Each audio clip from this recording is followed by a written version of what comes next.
Craig Smoak. Ben Bolch, LA Times, UCLA and USC tomorrow.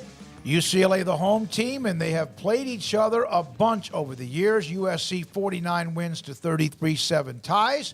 UCLA winning last year, and so much on the line here.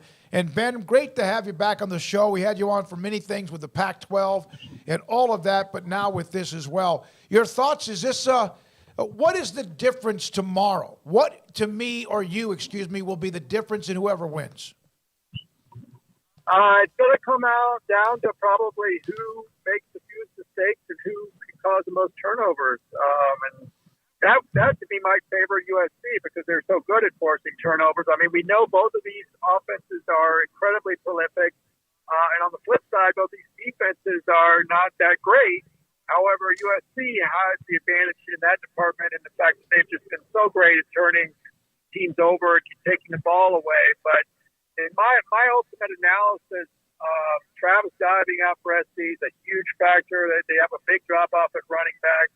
And then I think that kind of flips the advantage back to UCLA, particularly with this game being at the Rose Bowl. So I don't know if you want my prediction yet, but it's going to be very close.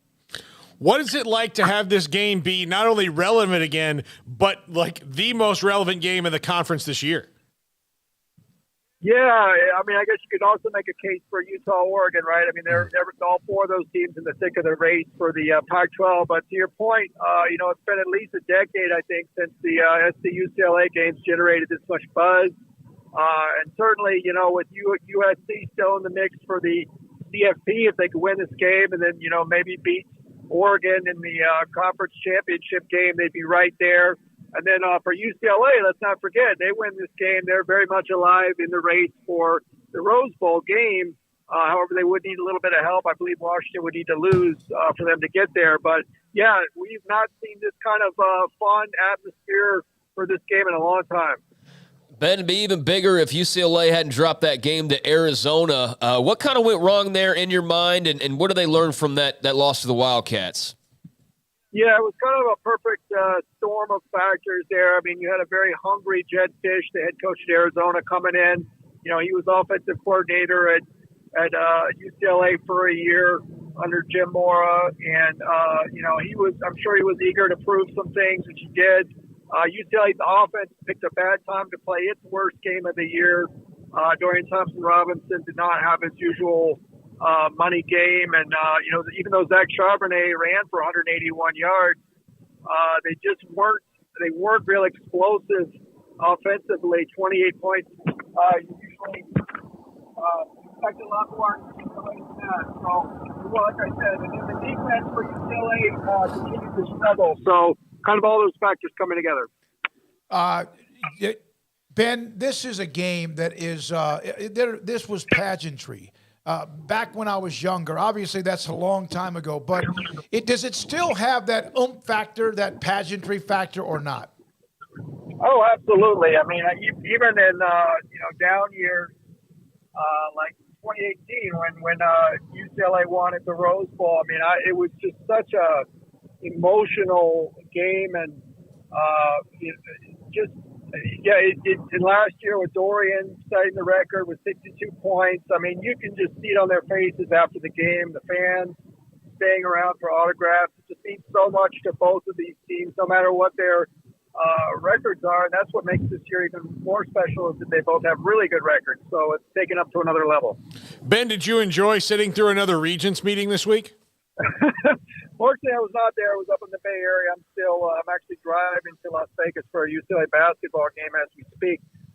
But yeah, I did not go. But I know that UCLA was disappointed there was not clarity on that decision about allowing them to join the Big Ten. And I got to say, the longer this drags out, the higher I think the odds go toward them ultimately trying to block the move. I would have put it at 90-10 before yesterday. Now I think it's more in line of 80-20. I'm trying to suss out, if they might really block it. But I think that ultimately, I think with the lawsuits that would come out of that, and just, I mean, how can you expect UCLA to go forward in a Pac-12 that they wanted to get out of? I just think that's such an awkward relationship. It's like trying to get a divorce and then having the person come back reluctantly against their will, basically, would be what I would equate it to. So I think ultimately we'll go forward, but yeah, it was kind of a setback, a little bit of a setback for UCLA yesterday.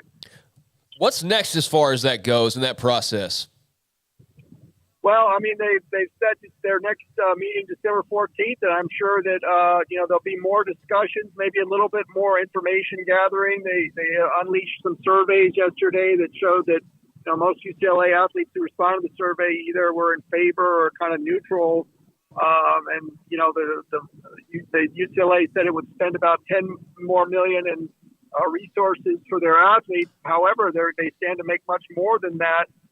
With this move through the media rights revenues and other streams of income. So I don't think the money thing can be used against them. I think it's just, what the impact on Cal, leaving Cal behind is diminished Pac-12. It's not going to have the same amount of revenue. But, man, if UCLA has to stay Pac-12 without USC, that Pac-12 is still significantly diminished. So it just strikes me that sometimes these regents are acting like UCLA is not part of the UC system. It's almost like it's them against UCLA, but they need to remember UCLA's interests are their interests. There's no way they're going to vote against them going, is there? I mean, like I said, I would have put it at 90-10 percentile before yesterday, but and I still ultimately think they don't. But I think that, the longer it's dragged out, the more they are considering it. What do UCLA fans actually want? UCLA fans? Yes. I think they're fine with this move. I mean, as the survey showed, I think that the big thing they wanted to preserve was the USC rivalry, which this move does. I can't remember what the exact numbers were, but it was like 93% of the students that responded to the poll said that preserving the USC conference rivalry was important, as opposed to 24% for Cal.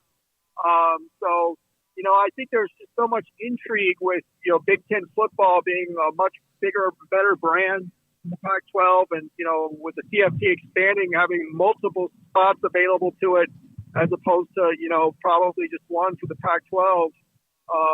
That's a big bonus. And then, let's face it, some of these basketball rivalries have kind of grown stale in the Pac-12 outside of Arizona and Oregon for UCLA. So I think there's a lot of excitement in some of these new rivalries that will build, and being able to go to some new places and see some cool stadiums.